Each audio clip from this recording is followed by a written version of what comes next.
सभी को good afternoon, good evening.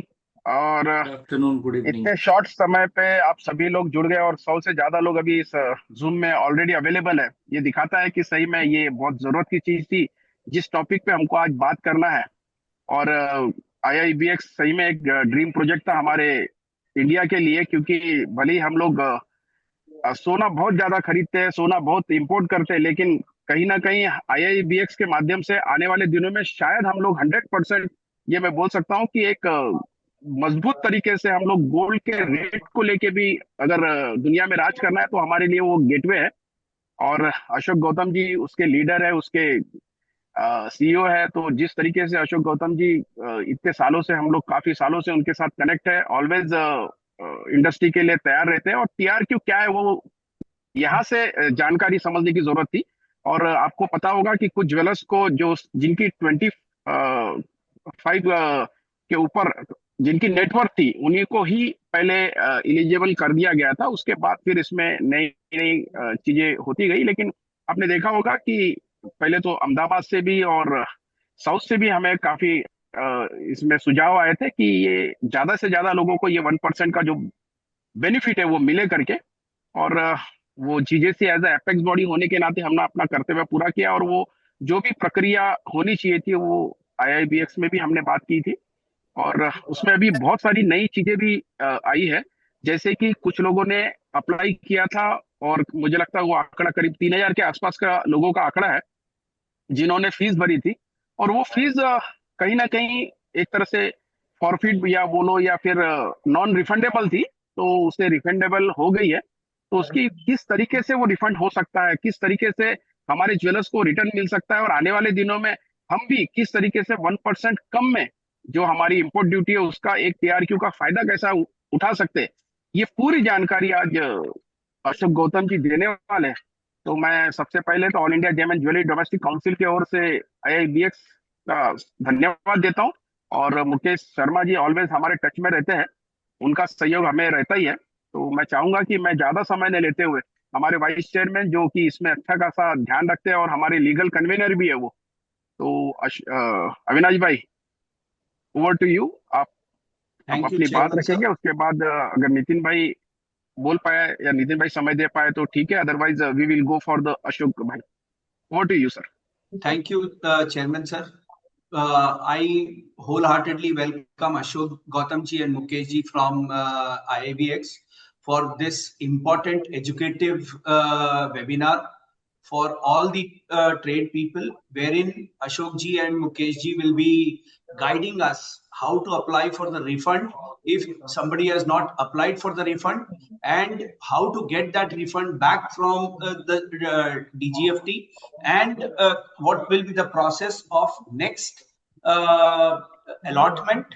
जबकि क्राइटेरियाज बहुत कुछ आए नहीं है, लेकिन अशोक जी आप सबको इसका संज्ञान देंगे कि क्या किस तरीके से आगे की स्कीम रहेगी। इसके ऊपर मैं आगे के लिए नितिन भाई को एक बार आमंत्रित करता हूं, फिर अशोक जी। Thank you. नहीं, नथिंग टू से। हमको तो अशोक जी, गौतम जी से समझना है। और जो राजेश ने बोला, बस एक ही बात रिपीट करूंगा कि जब हम इसको इंडिया के अंदर लाने के लिए, इम्प्लीमेंट करने के लिए, और मैं और अविनाश जी थे उस टीम के अंदर, शंघाई गए थे, इंटरनेशनल बुलियन एक्सचेंज इंडिया में कैसे होते, एक ही सपना था कि इंडिया भी रेट डिसाइडिंग फैक्टर बने। और जब तक कि हम इसमें ट्रेडिंग नहीं करेंगे, इंपोर्ट नहीं करेंगे, एक्सपोर्ट नहीं करेंगे, इंटरेक्ट नहीं करेंगे, हम खाली बोलने से होने वाले नहीं है। तो किस ढंग से होगा और कैसे होगा, उसके ऊपर अशोक जी अपने को हाईलाइट करेंगे। Over to you Ashok ji. Thank you Rajesh ji, Avinash ji और नितिन जी, और सभी लोग जो आज हमारे साथ हैं। कोशिश करूंगा मैं हिंदी में थोड़ा बोलूं, थोड़ा इंग्लिश में, पर कम्युनिकेशन पूरा हो जाए ताकि जो हमारे पूरे भारत के लोग जुड़े हैं उन सबको सूचना मिल पाए। Thank you very much. I am always grateful to GJC. You know, they all have been very supportive. And thanks for organizing this webinar today. So objective is very simple. We'll tell you briefly about IIBX. And as you all know, Rajesh ji in the beginning, he mentioned that there were applications which were made to DGFT for TRQ allocation. And there was not everybody had succeeded, but I think later on there was a court judgment, and DGFT has now decided to revoke those licenses, and now they are refunding everybody's 1 lakh rupee fees which they all had deposited. तो DGFT ने जो टीआरक्यू licences जो provisional basis पे दिए थे उनको revoke कर दिया है, और उसके लिए 1 लाख रुपया जो आप सबसे लिया था वो वापस किया जा रहा है। पहले थोड़ा सा लोगों को शंका थी कि 2000 या 2900 के करीब या 3000 के करीब जो नंबर था, और उसमें से आधे उनमें से लोगों को मिला था, बाकी आधों को पैसा वापस नहीं मिलेगा, या इस तरह का कुछ डाउट था लोगों को। लेकिन अभी सभी लोगों को इस स्टेज में सबको पैसा वापस मिल रहा है। उसके लिए हम बताएंगे आपको क्या करना है, क्योंकि हमारे पास बहुत सारी क्वेरीज आ रही हैं। तो इसके लिए हमने डीजीएफटी से भी संज्ञान लिया है कि क्या क्या हमको आप लोगों को बताना चाहिए, तो वो हम आपको बताएंगे। प्लस आगे के क्या फर्दर स्टेप्स हैं वो क्या होंगे, that also will share. Mukesh, if you can just share the screen so that सबको दिख जाए वो, फिर बताएं लोग कि स्क्रीन शेयर हो रही है, फिर मैं बताता हूँ क्विकली। सो जस्ट क्विकली एक दो चीजें थोड़ा जो पहले की बताने होती हैं कि आईबीएक्स के प्रमोटर्स कौन है। बहुत इंपॉर्टेंट नेम्स हैं इंडस्ट्री के, मार्केट इंफ्रास्ट्रक्चर इंस्टीट्यूशंस हैं 3, एनएसई, बीएसई और एमसीएक्स, और 2 डिपॉजिटरी हैं, एनएसडीएल और सीडीएसएल। वो सभी साथ आए हैं और उन्होंने मिल के 100% equity India international bullion holding में लगा के 20% पांचों का स्टेक है, और India international bullion holding IFSC limited का 100% स्टेक है आईबीएक्स के अंदर। तो ये हुआ कि हमारे प्रमोटर्स कौन है, सो दैट आपको पता लगे कि we are backed by the top MIIs of the country. जी ओके। थोड़ा सा इकोसिस्टम में दोबारा से सबको बता देता हूं कि क्वालिफाइड ज्वेलर्स हैं और टीआरक्यू होल्डर्स हैं। क्वालिफाइड ज्वेलर्स के लिए पहले जैसे बताया था आपको राजेश जी ने, कुछ टाइम पहले तक 25 करोड़ का नेटवर्थ का एक रिक्वायरमेंट था, वो अभी हम आपको थोड़ा सा बताएंगे, वो रिड्यूस हो गया है। आप लोगों का फीडबैक था, इंडस्ट्री का फीडबैक था, इफ्सका ने आपकी बात सुनी है और उसको उसके ऊपर एक्शन लेके उन्होंने कुछ नॉर्म्स को भी काफी ईज किया है कि ज्यादा से ज्यादा लोग आईबीएक्स का फायदा उठा सके। टीआरक्यू के लिए अभी मैं आपको पूरा प्रोसेस बताऊंगा कि उसको किस तरह से आपको रिफंड लेना और किस तरह से आगे के लिए आपको तैयार रहना है। इसके अलावा एक और चीज मैं इंपॉर्टेंट बताना चाहूंगा कि गोल्ड प्राइस को और सिल्वर प्राइस को अगर आप आईआईबीएक्स पे डॉलर टर्म्स में हेज करना चाहते हैं तो उसके लिए भी गोल्ड फ्यूचर्स और सिल्वर फ्यूचर्स की सुविधा उपलब्ध है। उसके बारे में कभी हम डिटेल में अलग से एक वेबिनार करेंगे, तो वो मैं बात कर लूंगा आपके जीजेसी के ऑफिस बेयरर से, जब भी टाइम होगा उसके ऊपर हम एक अलग से चर्चा करेंगे। स्पेशल कैटेगरी क्लाइंट हैं जो बैंक्स हैं, बैंक्स भी हमारे यहाँ पे डायरेक्ट इंपोर्ट कर सकते हैं, और ट्रेडिंग मेंबर्स हैं आईएफएससी बैंकिंग यूनिट्स जो कि यहाँ पे ट्रेडिंग मेंबर की तरह से काम कर सकती हैं। इसमें हमारे पास नॉन बैंकिंग मेंबर्स भी हैं, जैसे मोतीलाल ओसवाल हैं, आनंद राठी हैं, एसएमसी हैं, ग्लोब है, स्टॉक होल्डिंग कॉरपोरेशन है, गोल्ड माइन है, ऑगमोंट है। तो ये सभी जो है ये नॉन बैंकिंग ट्रेडिंग मेंबर्स हैं हमारे यहाँ। बैंकिंग ट्रेडिंग मेंबर्स में स्टेट बैंक ऑफ इंडिया है, एचडीएफसी बैंक है, आईसीआईसीआई बैंक है, आप इनके साथ जुड़ सकते हैं। अभी बैंक ऑफ बड़ौदा हमारे यहाँ ट्रेडिंग मेंबर बने हैं, और साथ ही में एक्सिस बैंक प्रोफेशनल कम क्लियरिंग मेंबर है। आप सभी को जान के ये अच्छा लगेगा कि बहुत से बैंक्स और भी ट्रेडिंग मेंबर बनना चाह रहे हैं, और ताकि आपके जो ट्रांजेक्शन्स हैं बड़ा स्मूथली हो सके। ये जरूरी नहीं कि किसी एक बैंक के जहाँ आपका खाता है और वो बैंक यहाँ नहीं है तो आप कहें कि सब आईबीएक्स से कैसे ट्रेड करें, तो उसमें भी आपको कभी तकलीफ नहीं होगी, क्योंकि बहुत से बैंक्स यहाँ पे जुड़ रहे हैं, नए नए बैंक्स अप्लाई कर रहे हैं इवन क्लियरिंग बैंक बनने के लिए। तो आईबीएक्स का इकोसिस्टम ग्रो कर रहा है। सप्लायर्स हैं आज की तारीख में हमारे पास 40 के करीब, और 3 वॉल्ट्स हैं गिफ्ट सिटी में और 2 वॉल्ट है चेन्नई में। यहाँ पे 1 लिखा है पर वो 2 वॉल्ट्स हैं। दूसरा आईआईडीआई हमारी डिपॉजिटरी है, और इंटरनेशनल क्लाइंट्स हैं जो कि गोल्ड प्राइस रिस्क हेज करते हैं इंटरनेशनल साइड से। Mukesh next slide please. इसमें थोड़ा सा मैं प्रोसेस बता देता हूँ क्विकली, क्योंकि आप जब भी आएंगे तब भी ये, तब तो हम बहुत डिटेल में बताएंगे, लेकिन ये अभी क्विकली ये थोड़ा सा जानना जरूरी है। हमारे पास सेलर्स आते हैं, वो अपना गोल्ड और सिल्वर लेके आते हैं, और ये वॉल्ट्स में ये गोल्ड और सिल्वर रखा जाता है, और फॉर ईच बार एक corresponding Boolean depository receipt create की जाती है। तो जो सेलर्स के डीमैट अकाउंट में क्रेडिट दे दिया जाता है जैसे ही वॉल्ट में गोल्ड या सिल्वर आता है। तो इसमें ये बताना जरूरी है कि जो आईआईडीआई है, which is India international depository IFSC limited, हमारी सिस्टर फर्म है, वो भी आईआईबीएच की ही कंपनी है। वहां पे डीमेट अकाउंट खुलते हैं, और एक बार उस डीमेट अकाउंट में जब क्रेडिट आ जाता है, दैट मीन्स गोल्ड वॉल्ट में है, डीमेट अकाउंट में क्रेडिट है बीडीआर का, तभी सेलर उसको आईआईबीएक्स पे बेच सकते हैं। बाय साइड पे भी ऐसा ही है। आप एज ए क्वालिफाइड ज्वेलर या एज ए टीआरक्यू होल्डर जब गोल्ड खरीदना चाहते हैं, आप सिल्वर भी खरीद सकते हैं अगर आप क्वालिफाइड ज्वेलर हैं तो आपको एक एडी लेटर हमारे यहाँ से लेना होता है। एडी लेटर का मतलब होता है लेटर जो कि ऑथराइज डीलर बैंक को आप प्रेजेंट करते हैं कि साहब हम इतना डॉलर आईआईबीएक्स को एडवांस में भेजना चाहते हैं। ये जो भी कुछ है ये रिजर्व बैंक ऑफ इंडिया के नियम के तहत है। उसके भी सर्कुलर्स की मैं थोड़ी सी जानकारी आपको दूंगा। I will also share with you the circular of Reserve Bank of India through which all this mechanism has been enabled. Of course, everything also has been enabled through IFSCA, which is our regulator. अब ये जो AD letter अब जब branches के पास जाते हैं आप लेके, तो वहां से वो रुपी डॉलर कन्वर्जन करके डॉलर हमारे पास भेज देते हैं। आपको ये जान के अच्छा लगेगा कि स्टेट बैंक जैसे सबसे बड़ा बैंक जो है देश का, उसने इस ट्रांजेक्शन को फास्टेस्ट 45 मिनट में करके भी दिया है। या रुपी डॉलर कन्वर्जन हो गया है और 45 मिनट में डॉलर यहाँ पे क्रेडिट मिल गया है आईबीएक्स में ट्रेड करने के लिए। इतना फास्ट हुआ है। 2 घंटे का तो यूजुअल सबका नॉर्म है, कभी कभार कुछ उसमें आगे पीछे हो जाता है, लेकिन within 2 hours most of the banks are giving credit to us. इसके बाद देखिए बाय ऑर्डर को प्लेस किया जाता है। जैसे ही हमने बताया कि बीडीआर क्रेडिट हो गई डीमेट अकाउंट में हमारे, उसी तरह से जब डॉलर हमारे पास आ जाता है तभी हम आपको sell order buy order place करने देते हैं। तो सेल ऑर्डर तब प्लेस होता है जब बीडीआर है, और बाय ऑर्डर तब प्लेस होता है जब डॉलर है।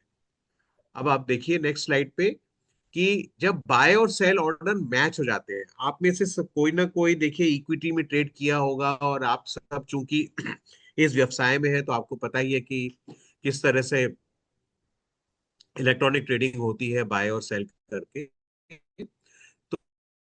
तो हमारे यहाँ भी उसी तरह से है, पॉसिबल है दे सकते हैं। हो सकता है सेलर आपको आपके प्राइस पे हिट करे और उस प्राइस पे आपको गोल्ड मिल जाए, या दूसरा तरीका है कि जो सेलर का प्राइस है, सेलर के प्राइस को आप हिट कर सकते हैं और आप उस प्राइस पे गोल्ड को बाय कर सकते हैं। एक बार ये जब प्राइस मैच हो गया बायर और सेलर का, तब आईबीएक्स क्लियरिंग पिक्चर में आती है। वो क्लियरिंग के थ्रू डिपॉजिटरी में बीडीआर आपके लिए इंस्ट्रक्शन चले जाते हैं और बीडीआर आपके अकाउंट में क्रेडिट हो जाती है। जैसा अविनाश जी पूछ रहे थे, आगे भी मैं अभी बताऊंगा कि हमारे यहाँ जो है BDR every 30 minutes on the clock settle हो जाती है।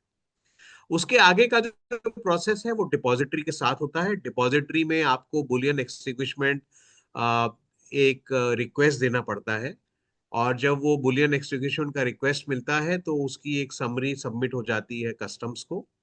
वहां पे फिर बिल ऑफ एंट्री फाइल की जाती है। यहाँ पे अब आपका एक सीएचए का रोल आ जाता है, जिसको हम कस्टम हाउस एजेंट बोलते हैं। सीएचए आके वो आपकी हेल्प करते हैं बिल ऑफ एंट्री वगैरह फाइल करने में। फिर आप जब ड्यूटी पे कर देते हैं, उसके बाद आप गोल्ड को जो लॉजिस्टिक पार्टनर्स हैं जैसे सीक्वल है, ब्रिंक्स है, मलकामित है, वो चाहे तो जहाँ के लिए भी ट्रेड हुआ हो, गिफ्ट सिटी से ट्रेड हुआ हो तो यहाँ के वॉल्ट से, अगर चेन्नई से ट्रेड हुआ हो तो चेन्नई के वॉल्ट से आपका जो डेस्टिनेशन है वहां पे गोल्ड को पहुंचा देते हैं। So just to sum up in English, once the trade matches, that means the sellers and buyers price matches, after the clearing process, one has to do the extinguishment of the bullion depository receipt with the IIDI. And once you have done that, uh, you have to complete the filing of the bill of entry with the custom, where the CHA will help you. You can do it directly also, but that facility of CHA is available. And once you have paid the duty, you can take the gold, silver, whichever destination in India, it can be delivered under 24 hours to you. अब ये आपके सामने reserve Bank of India के circulars हैं, क्योंकि कभी भी ऐसा हो सकता है कि आप किसी बैंक के पास गए और बैंक ने बोला कि भाई मुझे नहीं मालूम ये आईबीएक्स कौन है, मैं उनको किस तरह से भेजूं। तो ये सर्कुलर सब दिए हुए हैं जिसके तहत आप आईबीएक्स को डॉलर भेजना है तो वो आप उसको भिजवा सकते हैं।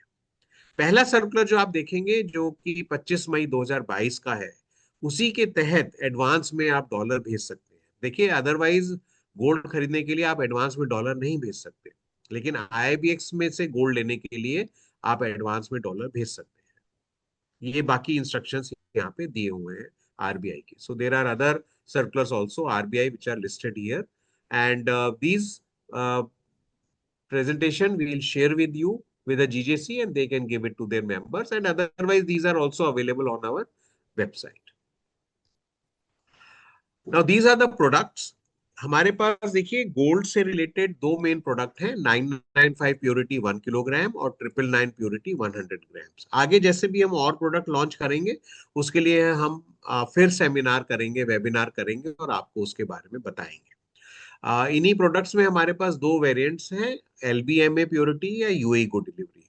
और खास तौर से जो टैरिफ रेट कोटा का जो गोल्ड है वो यूएई गुड डिलीवरी के नॉर्म्स को मीट करता है और वो भी हमारे यहाँ पे ट्रेड हो सकता है।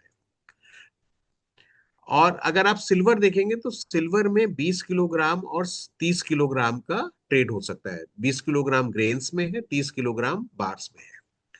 Another important thing, I just want to tell you all, 995 purity 1 kilogram, 999 purity 100 gram gold is traded on IBX, and in silver, it is traded in grains form 20 kilogram bag and bar form 30 kilogram bar. We have two variants, LBMA and UAE good delivery. Another important thing is that what are the trading timings? Trading timings IBX पे morning 9 AM से evening 9:30 PM तक है, यानी कि 12.5 घंटे यहाँ पे trading होता है। बहुत इंपॉर्टेंट चीज है, प्लीज समझिएगा इस बात को कि यहाँ पे every 30 minutes on the clock BDR settle होता है। इसका मतलब क्या है कि अगर आपका डॉलर यहाँ पे 10:25 पे आ गया और आपने उस समय ट्रेड कर दिया, तो आप ये मान के चलिए कि 10:30 पे बीडीआर आपके खाते में पहुंच जाएगी। It is that fast it happens. Fund settlement भी जो सेलर्स हैं उनके लिए हम 4 टाइम्स करते हैं। ये सब ग्लोबल फर्स्ट इनिशिएटिव्स हैं जो कहीं पे आज तक इम्प्लीमेंट नहीं किए गए हैं। अब ये देखिए, आपको एज अ टीआरक्यू होल्डर आईबीएक्स से लेने में क्यों फायदा है ये मैं आपको बताना चाहता हूँ। This is a very important slide for all of you to understand because there is a lot of confusion created in the market. But let me give you the evidence that why you should come to IBX and get the maximum benefit. आपका क्या फायदा है IBX से TRQ के अंदर gold लेने का? Department of revenue का ये नोटिफिकेशन है नंबर 66/2023 का, जो 22 दिसंबर 2023 को आया था।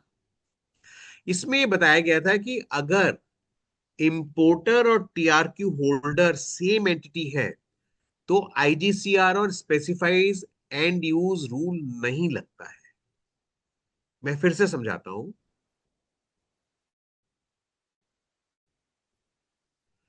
कि जब आप टीआर तभी आप इंपोर्टर बनते हैं।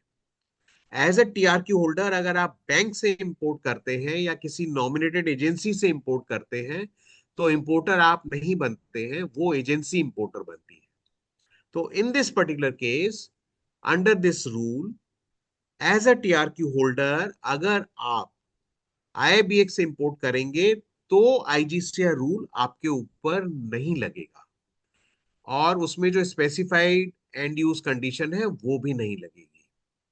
उसके लिए बहुत डिटेल सर्कुलर है, आप उसको चेक कर सकते हैं। अगर आपके ऊपर आईजीसीआर रूल लगते हैं तो उसके लिए वेरियस रिटर्न्स हैं जो आपको फाइल करने पड़ते हैं।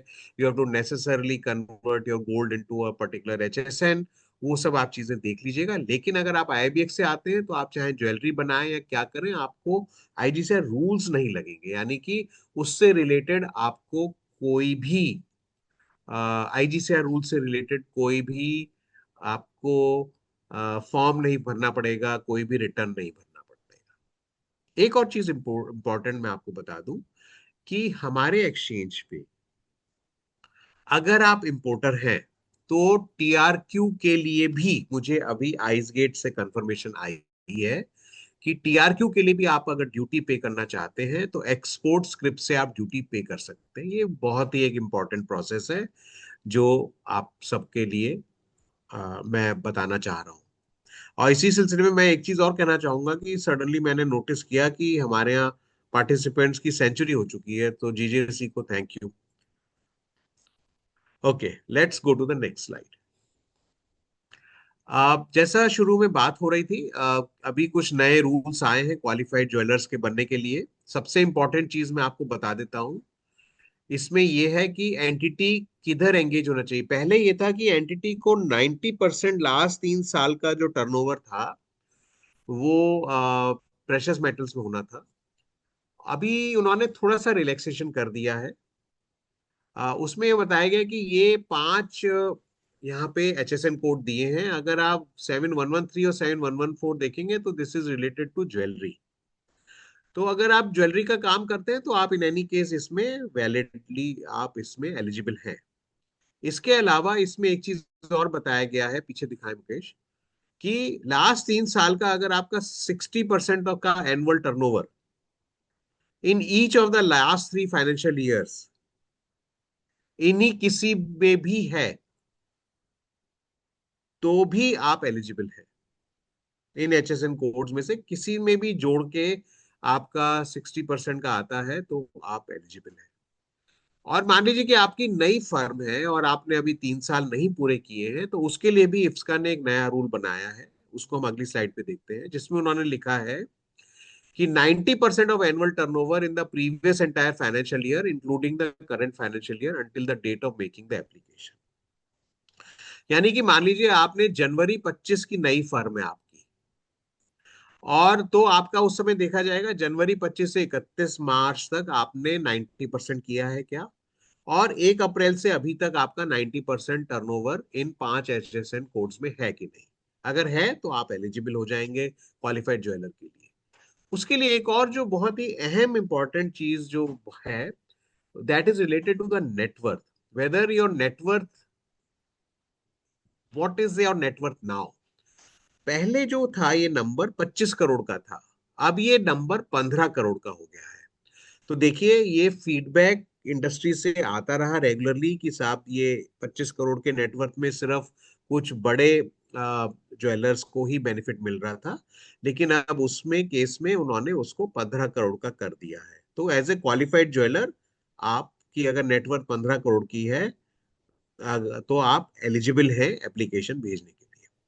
उसके बाद एक फिट एंड प्रॉपर का रूल है। पहले थोड़ा सा वो उसमें कठिनाई थी कि इफ्सका के रूल्स ये कहते थे कि अगर आपकी किसी और रेगुलेटरी बॉडी ने आपको मान लीजिए 1 दिन के लिए भी सस्पेंड किया है तो एज पर दैट रूल आप यहाँ पे 1 दिन प्लस अगले 3 साल तक अप्लाई नहीं कर सकते थे। अब उस रूल को रिलैक्स कर दिया है।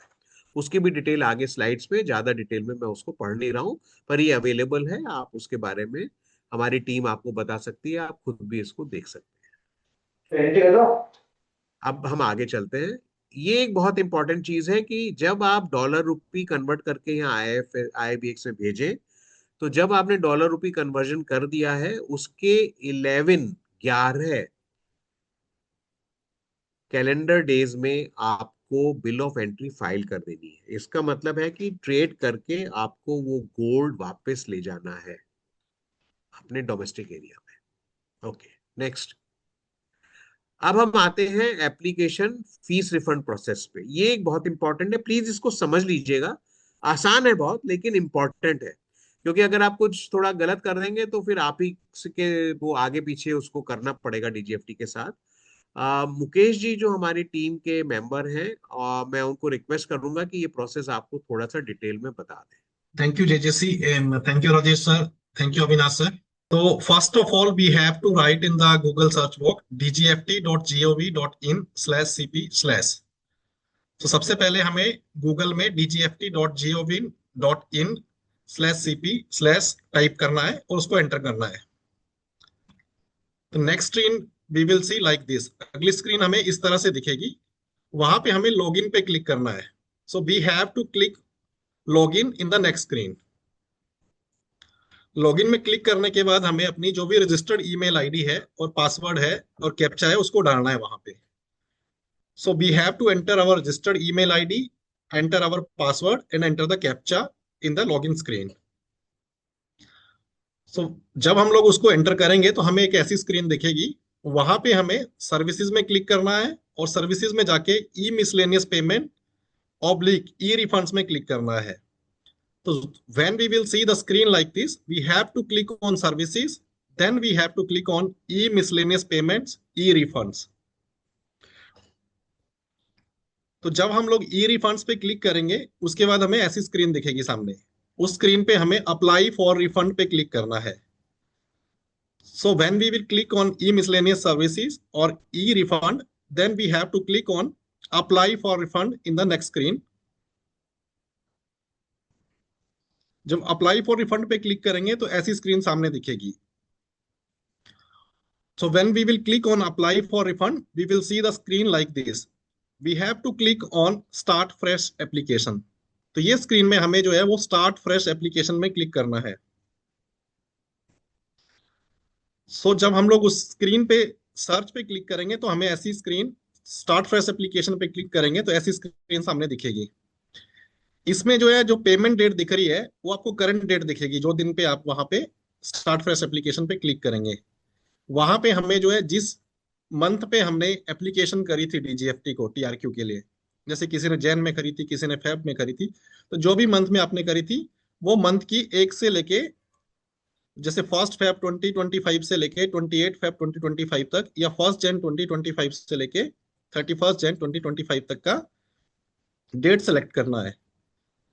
और डेट सेलेक्ट करने के बाद हमें सर्च पे क्लिक करना है. So when we will see the screen like this, on the payment date we will see the current date over there. So from current date we have to select the date of the month at the time when we have made the application to the DGFT. For example, if we have made the application in Jan month, so we will select the date 1st Jan 2025 to 31st Jan 2025. If we have made the application in Feb month, then we have to select the date of 1st Feb 2025 to 28 Feb 2025 and click on search button. So when we will click the search button, we will see the screen like this. So ऐसी screen हम लोगों को सामने दिखेगी जब हम search पे click करेंगे. इसमें जो ट्रांजैक्शन नंबर है, एप्लीकेशन रेफरेंस नंबर है, फाइल नंबर है, it will be automatically pop up. क्योंकि बहुत से ये जो पुरानी स्क्रीन में क्या हो रहा है कि ट्रांजैक्शन आईडी, अमाउंट, ये फाइल नंबर, ये सब पूछ रहा है, ट्रांजैक्शन रेफरेंस नंबर पूछ रहा है. तो अगर आप उसको सर्च पे क्लिक करते हैं मंथ डेट सेलेक्ट करने के बाद, तो ये जो ऐसा जो स्क्रीन आपको दिखेगी, इस स्क्रीन में ऑटोमेटिकली सब डिटेल्स आ जाएंगी. So when we will click on the search button, the transaction reference number, application reference number, scheme number, application payment date, everything will be pop up like this. So we have to click on select and apply for refund. तो इसमें सब detail दिखने के बाद हमें जो है select पे क्लिक करना है, इसको सेलेक्ट बॉक्स पे, और अप्लाई फॉर रिफंड पे क्लिक करना है. जब हम लोग अप्लाई फॉर रिफंड पे क्लिक करेंगे तो हमें ऑटोमेटिक फील्ड अप डिटेल्स आ जाएंगी. जो पेमेंट की डिटेल हमें चाहिए थी एप्लीकेशन भरने के लिए, वो ऑटोमेटिकली पूरी फिल की फिल मिलेंगी हमें. So when we will click on select the application, then we will see the details like this, where everything will be automatically filled up. It's application number, amount, bank reference number, transaction ID, everything will be automatically filled up over there. उसको नीचे हम लोग drop down करेंगे तो हमें ऐसी screen दिखेगी. वहां पे जो है वो हमें बैंक अकाउंट जो है अपना दिखेगा. वहां पे अगर किसी के 2 बैंक अकाउंट है तो 2 बैंक अकाउंट दिखेंगे, 3 है तो 3 दिखेंगे. जिस बैंक अकाउंट का स्टेटस हमें यहाँ पे वैलिड दिख रहा है, हो सकता है 3 बैंक अकाउंट है, तीनों का वैलिड दिख रहा है, तो तीनों में से जिसमें भी आपको पैसा वापस चाहिए उसको सेलेक्ट कर सकते हैं. For example, in this screen we may see the 3 bank account if we have registered the 3 bank account. Then we have to click on the bank account which is valid over there in the PFMS status. If all 3 accounts are valid, then we can select any account, whomever we want that our refund should be credited in that amount, that account. अगर वहां पे कोई bank account नहीं है, बहुत से लोगों का भी क्या क्वेरी आ रहा था आजकल में कुछ लोगों की फोन आए कि वो वहां पे उनका पीएफएमएस में बैंक अकाउंट नहीं दिख रहा है या वैलिडेट नहीं दिख रहा है। तो उसमें क्या करना है कि हमें जो हमारी आईसी है, आईसी में बैंक अकाउंट जो है उसको वैलिडेट करना है। Sometime it's take 24 to 48 hours to update that bank account. तो वो अकाउंट को हमें वहां पे अपडेट आईसी में अपडेट कर देना है। एंड देन उसी स्क्रीन में रिफंड रीजन हमें सेलेक्ट करना है। तो रिफंड रीजन में कैटेगरी 3 सेलेक्ट करनी है, और कैटेगरी 3 सेलेक्ट करने के बाद जो बॉक्स आएगा नीचे कमेंट बॉक्स, उसमें लिखना है trade notice number 16 of 25 and 26 date 29 October 2025। इसमें क्या हो रहा है कि स्लैश और डैश नहीं चलते हैं, ये जो कॉलम है नीचे उसमें स्लैश डैश नहीं टाइप कर सकते हैं कोई भी। तो कैटेगरी 3 सेलेक्ट करने के बाद तो स्लैश और डैश टाइप ना करें, जो आप ऐसा लिखा है हमने वैसा आप लिख सकते हैं, उसमें कोई दिक्कत नहीं है। So when we will select the category number 3, then we have to manually type in the comment box trade notice number 16 of 25 and 26 dated 29 October 2025. Slash and dash full stop cannot be entered in this screen.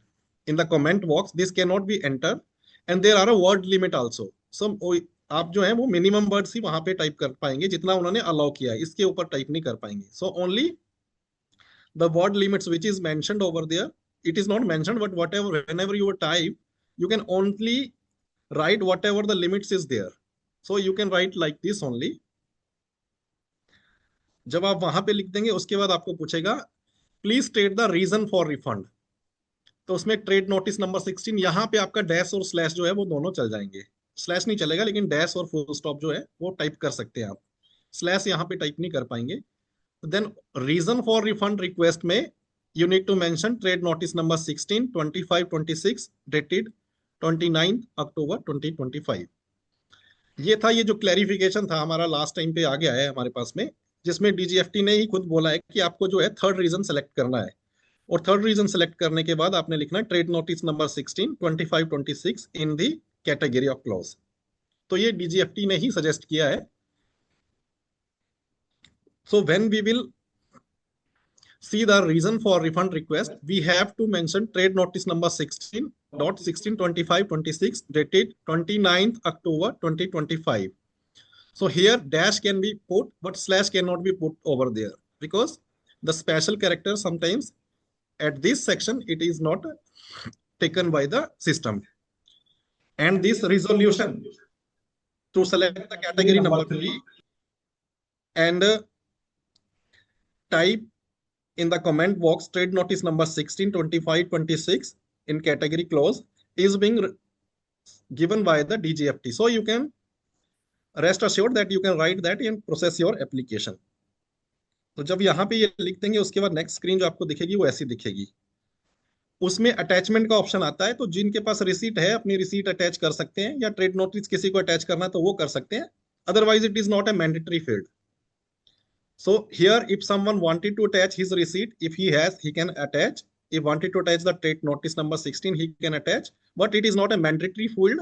तो अगर आप चाहें तो attach करिए, otherwise it is not required. Then save and proceed पे click करिए। इसके बाद में save and proceed पे क्लिक करने के बाद आपको एक सक्सेस मैसेज आएगा एंड आपको एक ऑटोमेटिकली फिल्ड अप स्क्रीन दिखेगी। वहां पे आपने डिक्लेरेशन पे क्लिक करना है। डिक्लेरेशन पे क्लिक करने के बाद सेव एंड प्रोसीड। तो जब आपको ऐसी स्क्रीन दिखने के बाद you have to click on declaration, click on save and proceed. Nothing to be filled in this screen, everything will be automatic filled up. Then next screen में आपको क्या है, वहां पे भी सब ऑटोमेटिक फिल्ड अप आएगा। सिर्फ आपको वहां पे ई साइन करना है, या तो आधार से साइन कर सकते हैं या अपना जो डीएससी आपका डिजिटल सिग्नेचर सर्टिफिकेट उससे साइन कर सकते हैं। So in the next screen, everything will be automatically filled up. Then you have to click on the declaration oblique undertaking. Click on sign. You can sign either through Aadhaar or through your digital signature certificate. Once you sign, your application will be submitted. So you will get the acknowledgement from the DGFT that your application applied for refund request. Thank you for applying. तो उनका acknowledgement आपको आ जाएगा thank you के साथ में, और उसका एक फाइल नंबर आ जाएगा। उसके बाद जो आपकी एप्लीकेशन का स्टेटस है वो आपको इन प्रोसेस दिखेगा। जब आपका एप्लीकेशन सबमिट हो जाएगा तो your application status will be look at as in process. अगर किसी ने कुछ और भरा जैसे पहले कैटेगरी या कुछ भी, या उनको कुछ डेफिशिएंसी, कुछ फर्दर इंफॉर्मेशन डीजीएफटी को रिक्वायर्ड है, तो उसमें कुछ वरी होने की जरूरत नहीं है। उसमें डेफिशिएंसी वो डाल देते हैं और डेफिशिएंसी में वो जो है एंटिटी रिप्लाई कर सकती है डेफिशिएंसी में जाके कि हाँ, वो डीजीएफटी बता देगा आपको कि क्या डेफिशिएंसी है, उसमें आप रिप्लाई कर सकते हैं। इफ एनीवन हैज इनकरेक्टली और may be possible that in the initial stages some applicants has applied in some other categories or DGFT may mark their application as deficient, then what they have to do, they have to go in the deficient file, click on action and reply. When you reply, you can amend your application, so that enablement will be there once DGFT will mark your application as deficient. उसके बाद जब DGFT आपका approve कर देगा जो disbursal है, जो आपकी फाइल अप्रूव कर देता है स्टेटस, तो then your file status will be changed from pending to approved and pending disbursal, वो हो जाता है। और जब आपको फाइनल डिसबर्सल हो जाएगा देन योर फाइल स्टेटस जो है वो आपका चेंज हो जाएगा पेंडिंग डिसबर्सल से disbursed. So when DGFT will approve your refund, then your file will be shown as approved pending dispersal. Once they will disburse your refund, then file status will be changed as disbursed. और ये अभी जो नया टीआरक्यू का e auction होएगा, तो अभी उसके बारे में हमारे एमडी सर आपको बताएंगे, तो एमडी सर को मैं दे रहा हूँ।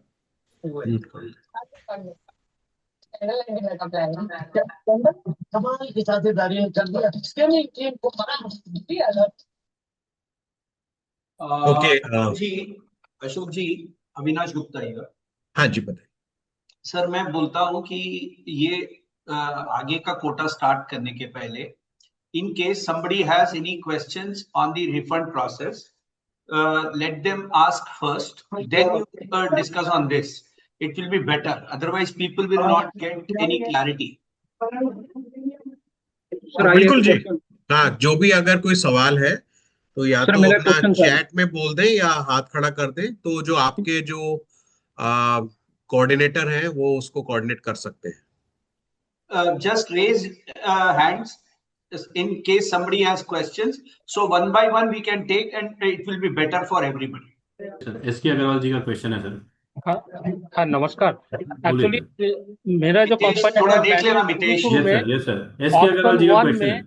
पूरे अग्रवाल जी, हाँ, ऑप्शन 1 में मैंने ऑलरेडी रिफंड एप्लीकेशन डाल दिया था, तो उसमें जब डेफिशिएंट करके आएगा तो अभी मेरे को फिर उसमें डेफिशिएंट का रिप्लाई करना है। हाँ जी बिल्कुल सर, उसमें कुछ दिक्कत नहीं है।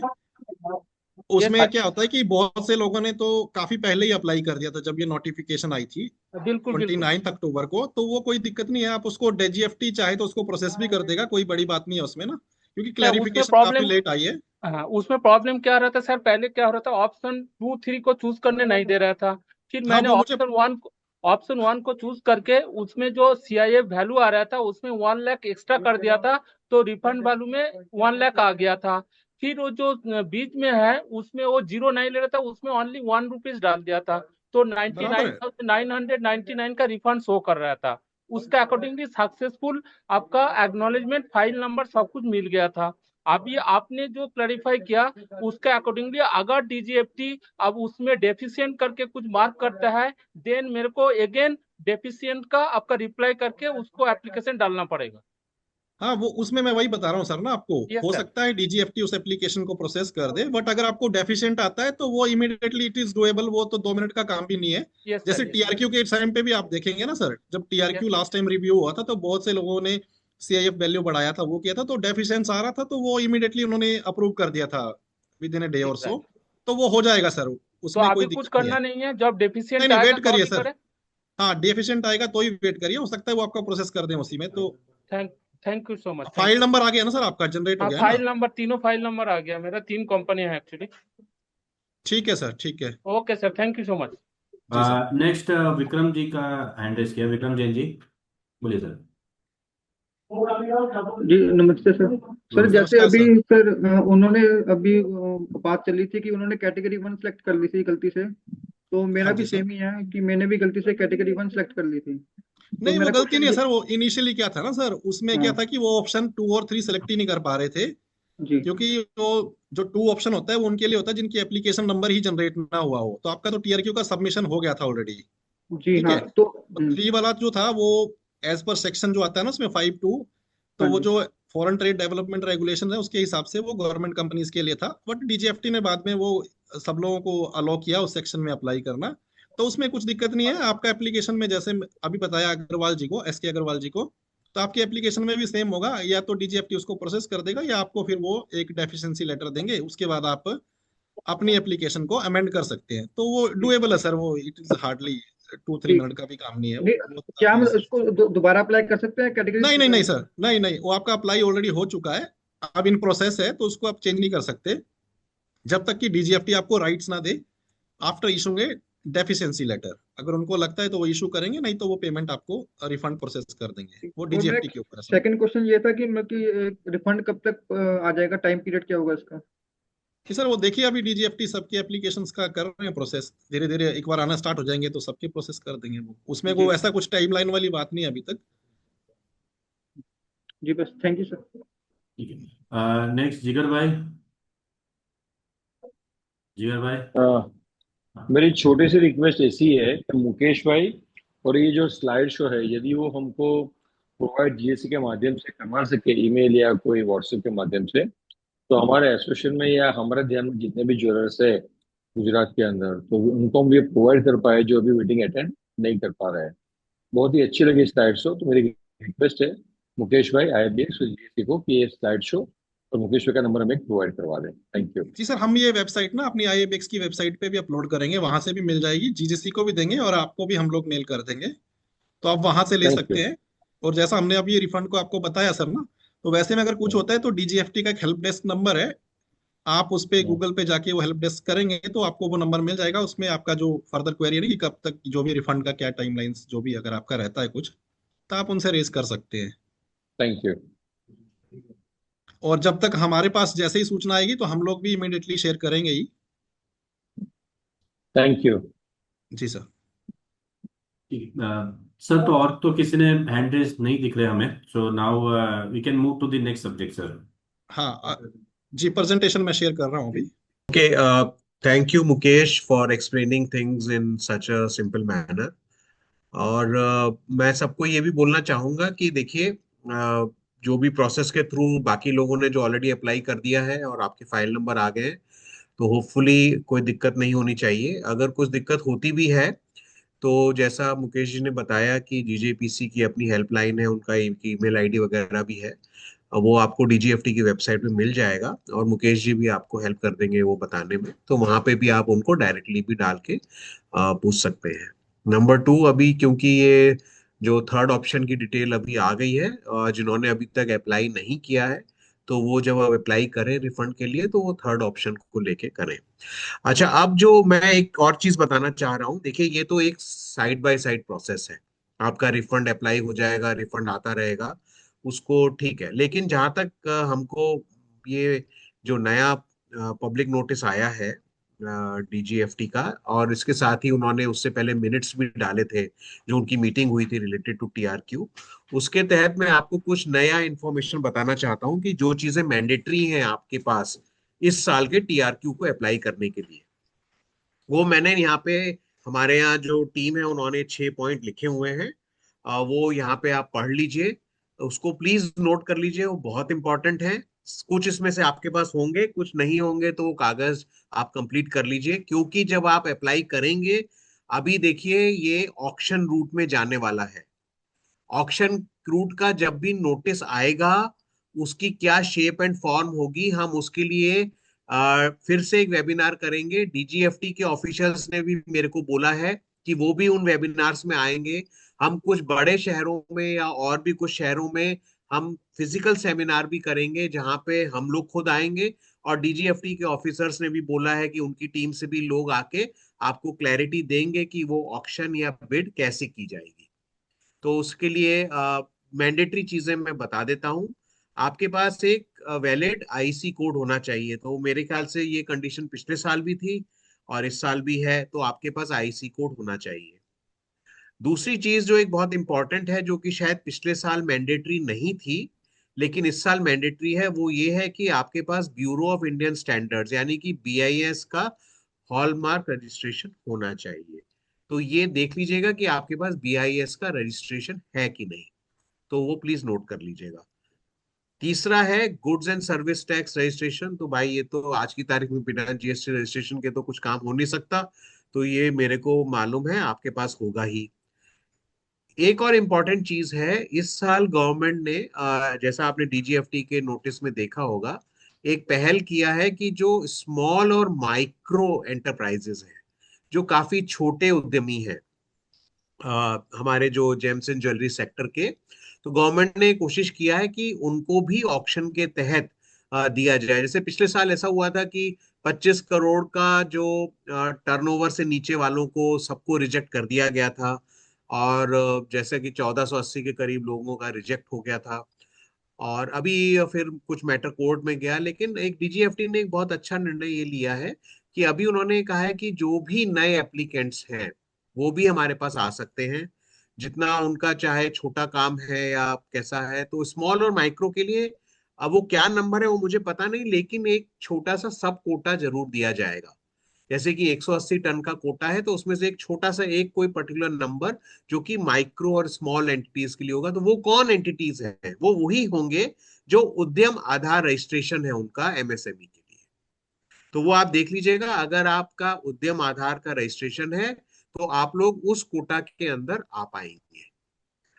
उसके बाद ये बहुत इंपॉर्टेंट है कि वैलिड क्लास 3 डिजिटल सर्टिफिकेट आपके पास होना चाहिए, डिजिटल सिग्नेचर सर्टिफिकेट आपके पास होना चाहिए। वो इसलिए भी इंपॉर्टेंट है कि बिना उसके आप उस जब ऑक्शन में अपनी बिड को नहीं डाल पाएंगे। तो प्लीज ये इंपॉर्टेंट है, क्लास 3 सर्टिफिकेट चाहिए, क्लास 2 या क्लास 1 सर्टिफिकेट से नहीं काम चलेगा। ये प्रोसेस है। अगर आपके पास मान लीजिए क्लास 3 सर्टिफिकेट नहीं है तो अपने सीए से बात करिए, ये छोटा सा प्रोसेस होता है, आधे घंटे के अंदर वो आपको इशू करा के दे देंगे। तो ये आप देख लीजिएगा। इसके अलावा और भी कोई अगर डॉक्यूमेंट लगेगा या अपलोड के टाइम, वो डीजीएफटी का जब ट्रेड नोटिस आएगा तो वो हम आपको बता देंगे। लेकिन ये जो चीजें लिखी हैं ये मैंडेटरी है, इतना चीजें आपके पास होना चाहिए। तो यही मेरा लास्ट स्लाइड था जो मैं आपको प्रिपेयर करना चाह रहा था कि अब ट्रेड नोटिस आने वाला है, या पब्लिक नोटिस बोलिए या ट्रेड नोटिस बोलिए डीजीएफटी का, कि किस तरह से आप उसमें पार्टिसिपेट कर पाएंगे अगले इस साल के टीआरक्यू के लिए। और देखिए वही प्रक्रिया जहां तक मुझे लगता है अगले साल भी अपनाई जाएगी। इस साल खैर विंडो तो थोड़ा कम रहेगी, 4 महीने का ही मिलेगा, क्योंकि ऑलरेडी हम आधा नवंबर पार कर चुके हैं, और अगले साल तो 200 टन का कोटा है। तो मेरी शुभकामनाएं हैं आप सबको। और इसी के साथ ये मेरा प्रेजेंटेशन का लास्ट स्लाइड था। सिर्फ ये एक नॉलेज सेंटर है जो अभी मुकेश जी ने भी बोला, तो इस नॉलेज सेंटर पे ये पीपीटी को भी हम अपलोड कर देंगे। और मेरा रिक्वेस्ट है, एक अपना बीडी का नंबर आप डाल दीजिए चैट में। चैट में देखिए एक ईमेल आईडी हम दे रहे हैं, जो हमारा बिजनेस डेवलपमेंट टीम है उसका ईमेल आईडी हम दे देंगे। कोई भी क्वेरी हो आप प्लीज उस पर एक मेल डाल दीजिए, and we all will be very happy to respond to you. Thank you very much from my side, and over to the coordinator, please. Thank you, Ashok sir. Chairman sir, Avinash sir. I think majority of people must have understood what is to be done. So very well explained by Ashok ji and Mukesh bhai. So thank you very much. In case chairman is there, the final remarks can be from the chairman or Nitin bhai, if anything is to be told. Chairman sir का देखो network issue है, but Nitin sir है sir. हाँ, नितिन भाई, any last comments from you? ने बहुत अच्छे से एक्सप्लेन किया, और अपन इंफॉर्मेशन अभी पीएमआई में भी सबको स्प्रेड करेंगे वहां पे भी अपन, और इसको इसका राइटअप वगैरह लेके है ना, जैसा एक काम करते हैं एडीएन में भी चेयरमैन वाइस चेयरमैन की तरफ से एक निकाल दो कि भाई जिसको समझना है ये वेबसाइट पे विजिट करो, क्योंकि सभी लोग आए नहीं है इस पे अभी। तो एक आप एक सर्कुलर भी निकाल दो चेयरमैन वाइस चेयरमैन और गौतम जी की तरफ से, तो लिख दो वेबसाइट पे अपलोड होने के बाद में। और कोई डिफिकल्टी आती है तो मेल आईडी दे दो लोगों को, अपन हेल्प करोगे एक फैसिलिटेटर करके between the BDX and the consumer इनके जो। जी, अगर आप देखेंगे तो ये चैट में हमारी मेल आईडी डाल दी गई है। किसी को कुछ भी छोटा सा भी डाउट है तो इस मेल आईडी पे आप प्लीज आइए और हमारी टीम आपको हेल्प करेगी। Thank you everyone, thank you for joining, thank you Ashok ji, thank thank you you Nitin bhai, thank you Avinash ji, thank you very much, thank you.